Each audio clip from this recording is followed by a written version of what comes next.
Hello guys, ఎలా ఉన్నారు అందరూ? నిన్నైతే జంతికలు బూంది పని అయింది కదా, ఇవాళ అయితే అరిసెలు. ఈ అరిసెలు వండేటప్పుడు అయితే చాలా పద్ధతులు పాటిస్తారు, అవన్నీ ఇవాళ అయితే నేను క్యాప్చర్ చేశాను. ముందుగా అరిసెల పిండి తయారు చేసిన తర్వాత దాన్ని కొంచెం ముద్దలాగా తీసి పొయ్యికైతే పెట్టారు. తర్వాత ఇంకో చిన్న ముద్ద తీసి దాని అంతటికి దిష్టి తీసి దాన్ని అయితే పారేశారు. బియ్యం కడిగి ఆరిపెట్టి పిండి ఆడించినప్పుడు లేదా కలిపేటప్పుడు దిష్టి తగలకుండా అయితే ఇట్లా చేస్తారంట. ఇంకా ఈ మూకుడికి అయితే ఆయిల్ రాస్తున్నారు, ఎందుకంటే కడిగిన తర్వాత మసి అనేది పట్టకుండా ఉంటదంట.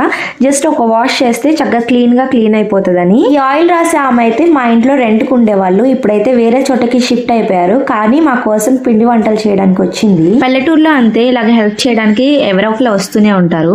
మా బుడ్డిదాన్ని చూసారా, కుర్చీ వేసుకుని వంటలన్నీ అదే దగ్గరుండి మరీ చేపిస్తుంది. లిటరల్లీ నాకైతే పెళ్లికి ముందు టీ పెట్టడం కూడా రాదు, అలాంటిది ఇప్పుడు పిండి వంటలు కూడా చేసేస్తున్నాను. పిండి వంటలు చేసేటప్పుడు ఆయిల్ ఎక్కువ పీల్చేస్తుంది, లేదంటే బాగా పొంగుతున్నాయి ఇలా అసలు అనకూడదంట. నాకైతే చాలా సార్లు చివాట్లే పడి, మీరైతే ఇలా అసలు అనకండి.